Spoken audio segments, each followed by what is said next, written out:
Michael Lonsdale, c'est d'abord une voix de thé, une voix légendaire.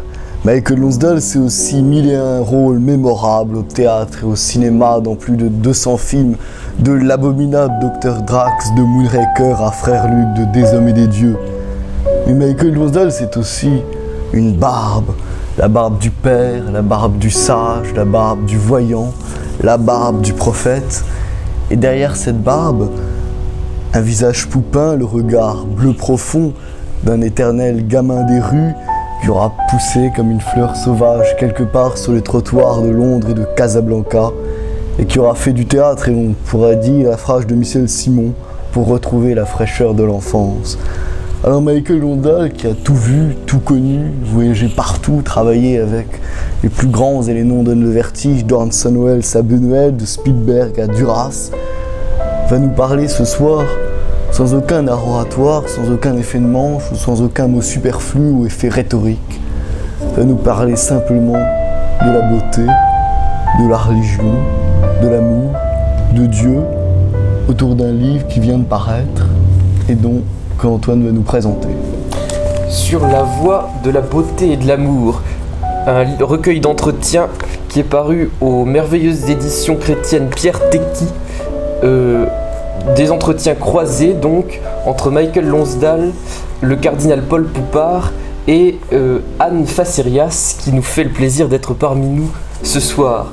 Mais avant toute chose, puisque Michael Lonsdale nous fait l'honneur de nous recevoir chez lui, place Vauban, évoquons cet endroit si particulier. Il est des lieux où souffle l'esprit, dit-on. L'appartement où nous sommes reçus aujourd'hui est l'atelier d'artiste où Michael Lonsdale peint, prie, apprend ses rôles depuis 1949.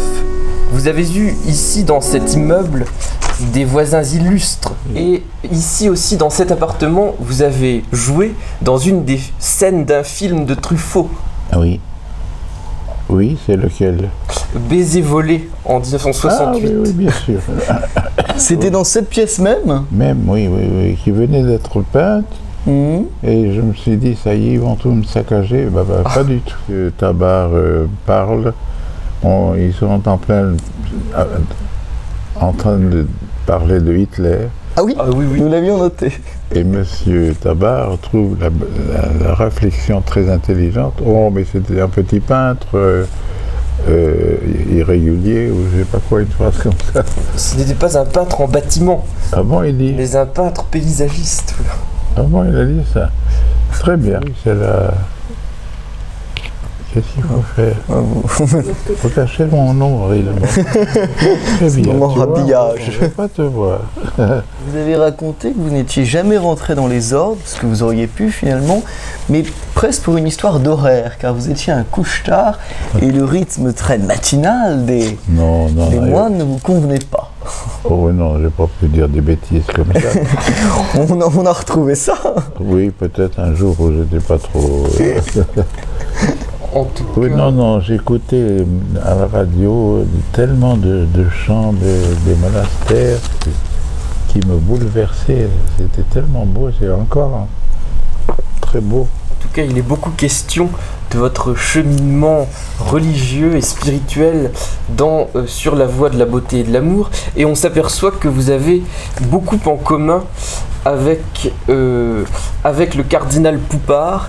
Et en quelque sorte, outre la couleur pourpre, qui est la couleur des cardinaux et des acteurs, vous avez aussi en quelque sorte une vocation commune. Vous êtes deux évangélisateurs.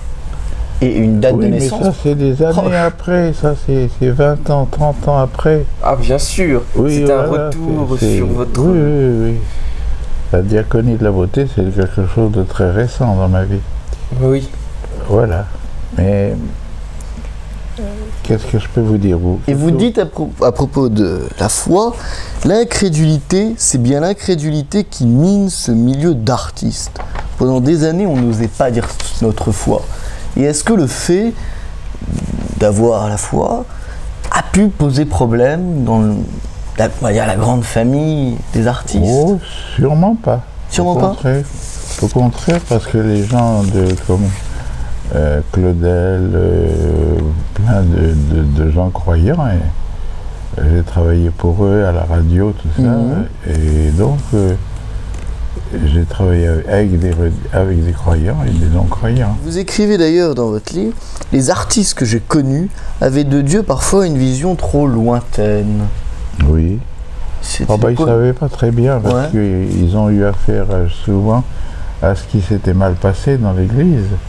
Oui, alors ça les intéressait. Et donc une enfance qui était quelque part assez éloignée du catholicisme, et j'avais même lu quelque part que vous aviez pensé peut-être vous faire musulman à ce moment-là.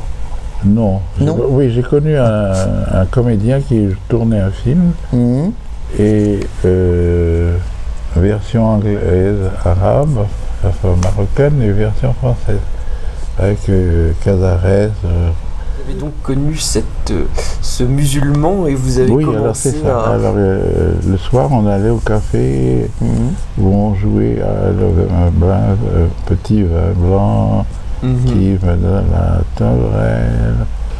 Et puis il parlait comme ça, et puis il se met à parler en effet de Mohamed. Et oui, j'écoute comme ça, d'un œil, oui, je ne connaissais pas du tout. Et ça m'a intrigué quand même, parce qu'il y a de belles choses. Alors, on va parler un petit peu de vos débuts de comédien dans les années 50, et notamment d'un personnage qui a beaucoup compté au début, qui était Michel Simon.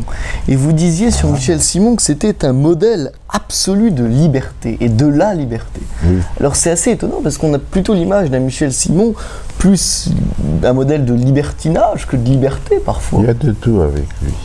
En tout cas, c'était un photographe à Genève. Alors on l'engage comme figurant. Et puis on lui confie un jour 2 mots ou 3, que dès qu'il a ouvert la bouche, toute la salle s'esclaffe. Donc on rencontrait des gens formidables. J'ai pu jouer avec... les noms, ça y est. Attendez, le metteur en scène qui va prendre toute la place. Deux metteurs en scène, oui. Donnez-moi des François noms. Truffaut ? Non. De théâtre. Ah, Beckett. Oui, celui qui va me faire connaître Beckett. Alors attendez. c'est de Beckett qu'il était un saint laïque. Oui, absolument. Ionesco. Il fait chaud, là. Dites-moi ça. On peut peut-être faire une pause si vous voulez. C'est beaucoup de monde, non? Ah, vous voulez qu'on... Je vois que c'est le soleil. Ah, c'est peut-être le... Non, c'est pas là. C'est... Non, ce qui est dans les yeux, c'est là. Ah, vous voulez que je baisse un peu? Ben oui, je sais pas. Comment? Oui, citez-moi des noms. Des gens avec qui j'ai travaillé. On parlait de Ionesco, de Beckett. Oui. Il y a eu aussi Truffaut, bien sûr. Non. Raymond Rouleau. C'est pas le cours de Tania Non, un nom à tiroir. Il faut trouver quelque chose à mettre devant la photo. Eh bien, il faudrait mettre... Vous permettez que je mette ma veste devant les photos? Comment? Mais ma veste, je peux la mettre devant les photos, comme ça vous avez pas le reflet dans les yeux. Oui. Alors, oui, un drap. Oui. Bah, ma veste. Non, vous pouvez pas mettre ça sur le... Oui, non. C'est le machin, et ça va prendre feu. Bon, alors cherchez les noms là, cherchez les noms. Pas en quête de ce nom. Voyons voir. Quelle pièce célèbre il a réalisée, par exemple? Qui? Monsieur, on cherche le nom. Ah bah c'est Ionesco. Ouais. Bon, cherchez. Oui. Voyons voir. Oui, bien, regardons sur internet dans ce cas. Oh non, c'est pas possible. Dites des noms. Bah, je ne sais pas, je sèche. C'est pas du tout là-dedans. Peut-être sur internet, sur le fiche Wikipédia. Jean-Marie, Zéro, c'est le nom. Ah, Jean-Marie. Oh, d'accord. Oui. Alors c'est lui qui connaissait Beckett. Et c'est l'occasion de rendre un hommage à Delphine Seyrig qui a tant compté pour vous. Oh là là, oui. Et J'étais fou d'amour pour elle. Elle était idéale. quels ont été ses plus beaux rôles? Oh là là, c'est Marianne Bad. C'est des choses comme ça. Ça a été des films qui ont changé le cinéma. Oui. Il est connu Bad. du grand public pour avoir joué notamment la fée des lilas dans Peau d'âne de Jacques Demy. Oui, très bien. Oui, elle a fait beaucoup de choses formidables. On avait une question sur votre mauvais souvenir que vous gardiez de Godard. Est-ce que ça a un intérêt? Oh oui, il est vraiment ridicule. En sourire, etc. Et je crois que... Oui, il m'avait donné quelque chose à lire.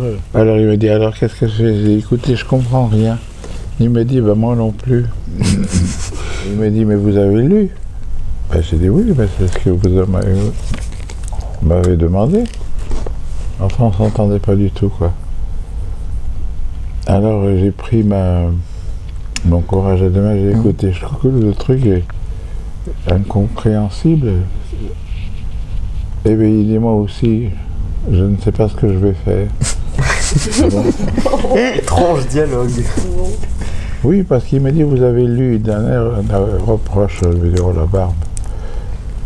Non. Alors je suis parti, puis ça s'est pas fait, quoi. Le film s'est fait, mais c'était pas bon, je crois. D'accord. Dieu parlait tout le temps, il disait j'en ai marre, et alors il s'en allait. Il fallait le rattraper avant qu'il parte pour la Chine. D'ailleurs, vous aviez dit dans une interview qu'il y a un film dans lequel vous auriez refusé de jouer, que vous n'aviez pas du tout aimé, c'était Amour de Michel Haneke. Michel Amour de Michel Haneke. Ah oui, qu'est-ce que c'était ce film? Sur la maladie d'Alzheimer. Haneke, oui, c'est c'est quoi? C'est un... Ah, horrible. Oui, ce n'est pas du tout votre genre de cinéma, quoi. Ça a eu tous les prix à Cannes. Moi, j'ai pas aimé du tout. Et pourtant, vous avez joué avec énormément de réalisateurs divers. Notons que vous avez joué, pour ainsi dire, tous les rôles. Oui. Vous êtes arrivé d'être conférencier dans un club de timides. Ah, ça, c'est avec Moki. Oui, exact. Moki. Vous avez été ministre de l'Intérieur, président de la République. Vous avez joué Ponce Pilate, Louis XVI, Socrate. Oui. Et même vous qui êtes un homme si pudique, vous avez joué un sadomasochiste. Oui. Dans quoi c'était ça? C'était dans Le Fantôme de la Liberté de Buñuel. Oui, bien sûr. Je recevais les moines dans un machin avec le cul à l'air. Oui, une scène très étonnante, car vous êtes toujours aussi flegmatique, aussi pince sans rire, si j'ose dire, même dans des rôles aussi... J'ai tourné le film et le producteur m'a dit, si vous voulez, on peut vous revendre le costume. Costume qui laissait, qui montrait vos fesses, quoi. Derrière, oui. Oui, alors j'avais dit, écoutez, surtout ne mettez pas dans les cinémas, dans les photos, mais ils l'ont mis plus gros que jamais. Et alors vous avez également joué l'archange Gabriel dans Ma vie est un enfer, même le diable dans Les frères Karamazov, Oui. des serveurs, des peintres, des financiers, des sénateurs, et même votre propre rôle chez Bertrand Brier, les acteurs. Oui. C'est étonnant de jouer son propre rôle, ça. De quoi? De jouer son propre rôle dans un film, dans le film de Bertrand Brier, les acteurs. Ah oui, oh, c'était pas bon. On n'ira pas le voir. C'était très mauvais. Très Est-ce mauvais. que vous avez parfois souffert d'être, à certains moments, cantonné à un type de rôle? Par Non. exemple, vous avez eu des rôles de commissaire après avoir Oui. joué dans Le Chacal, des rôles de prêtre par dizaines Oui, après oui. Le Nom de la Rose. Oui. Eh ben.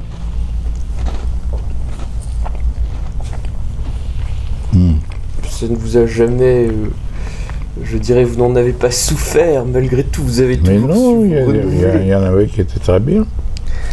Vous aviez une remarque assez amusante parce que vous êtes mondialement connu aussi pour avoir joué le perfide Sir Hugo Drax dans Moonraker, James Bond aux côtés de Roger Moore. Et vous aviez fait cette remarque: je ne me suis pas du tout intéressé à la psychologie du personnage parce que l'acteur studio ne m'intéresse pas. Le cinéma est un art de la création immédiate. Oui, bon. Eh ben, je confirme. Et alors, il y a un autre grand machin dont on pourrait parler, et d'ailleurs, vous racontez une anecdote assez drôle à ce propos. C'est Hibernatus, qui était le célèbre film avec Louis de Funès, où vous racontez que la femme de Louis de Funès se livrait à une chasse aux communistes sur le tournage. Oui, j'étais assis sur un banc dans le studio, il y avait la lumière en haut, c'est-à-dire on n'entrait pas sur le plateau, et j'attendais mon tour, et elle vient s'asseoir comme ça, à côté de moi, et elle me dit, politiquement, vous êtes de quel bord?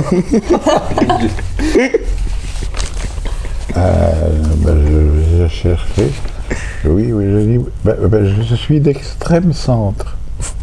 Elle m'a regardé de dire, qu'est-ce que c'est que ça? J'ai la chasse aux sorcières, je ne voulais pas qu'il y ait de communistes sur le tournage. Mais qui était? C'était une illustre inconnue, cette femme de Louis de Funès, ou elle a... Hein? C'était une illustre inconnue, cette femme de Louis de Funès? Non, c'était la femme richissime qui a acheté un château de 400 pièces, 40 pièces. Et quel souvenir vous gardez de Louis de Funès? Parce que beaucoup de gens qui l'ont connu ont gardé un souvenir parfois assez désagréable. Oh non, il était anxieux, tout le temps il râlait, c'était plus comme avant, etc. Mais il m'a quand même dit, avec vous, j'aime bien travailler parce que vous improvisez. Vous comprenez, il ne faut pas dire les trucs comme c'est écrit, il faut inventer. Alors la scène où il dit, vous avez non. J'ai fait une scène où... Donc vous avez dodeliné de votre grosse tête. Oui, c'est ça, alors on répète la scène. Il me dit, allez, on invente. Ah, alors, c'était de l'improvisation. On a un scoop. Et je voulais parce que pour finir cet entretien, on va finir sur un des rôles qui est peut-être le plus marquant, qui a été celui de Frère Luc dans Des Hommes et des Dieux, qui vous a valu un César en 2011. Et ce qui est assez étonnant, je ne sais pas, mais vous parlez assez peu sur la voie de la beauté de l'amour, de la mort, et du thème de la mort. Attendez, c'est un reproche? Non, pas du tout.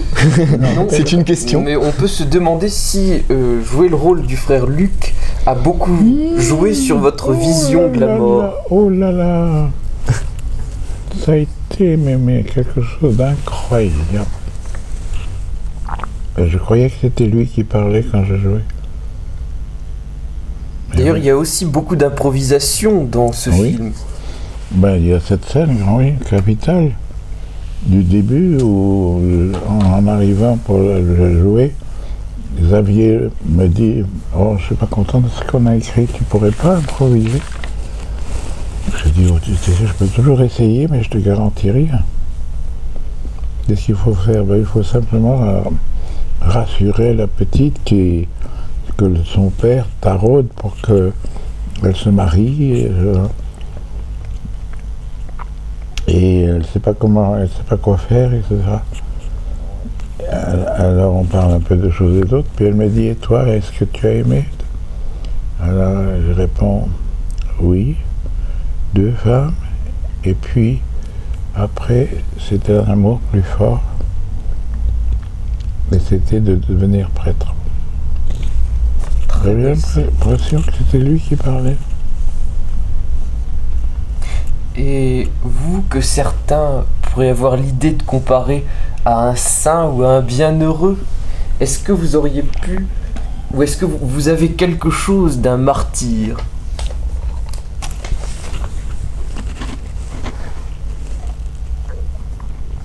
Attendez, ça mérite que de... Ça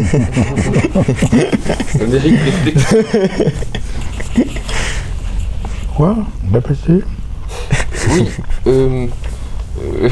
on va peut-être passer à la... Non, répète, t'inquiète. Oui, certains pourraient avoir l'idée de vous comparer à un saint ou à un bienheureux. Et dans Des Hommes et des Dieux, c'est le rôle d'un martyr que vous jouez. Est-ce que vous avez quelque chose d'un martyr, ou est-ce que vous auriez pu être un martyr? Bon, j'en sais rien. Écoutez, j'ai pas été dans une situation comme ça. Oui, il a eu le courage de donner sa vie et la capacité d'entraîner les autres à faire la même chose. C'est énorme quand même. vous avez dit lorsque vous avez reçu le César pour ce film en 2011, si j'ai voulu être comédien, c'est parce que je me supportais mal, il fallait que je sois quelqu'un d'autre. Est-ce que jouer ce rôle ne vous a pas en quelque sorte réconcilié avec vous-même? Oh non, pas du tout, j'étais pas fâché. Il n'y a pas de réponse à ça. Il n'y a pas d'explication. Qu'est-ce que cette jeunesse vous inspire et on clôturera C'est sur ça. C'est un état d'esprit qui cherche et qui est prêt à accepter ou qui a envie de partir dans quelque chose qui l'émeut, le nourrit intérieurement de la vérité, du don et de l'amour. S'il a ça en lui, tant pis. Enfin, pas tant pis, non, tant mieux.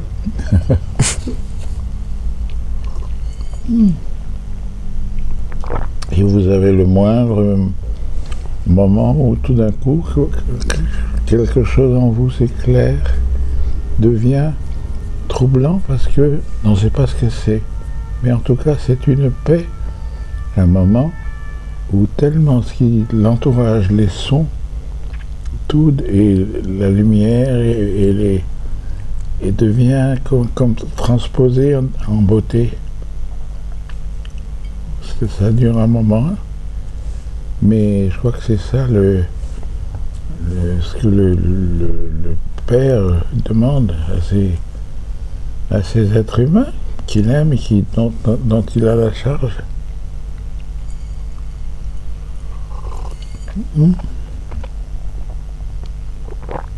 Mais chaque cas est un peu différent. Il n'y a pas de choses, mode d'emploi, quoi. Et bien en tout cas, nous essayons tous d'être sur la voie de la beauté et de l'amour. Merci infiniment Michael Lonsdal pour de nous avoir fait d'abord l'honneur de nous recevoir chez vous et d'avoir bien voulu répondre à ces questions sur des thèmes si divers. Et salut et fraternité. My pleasure, comme disent les Anglais. Mon plaisir.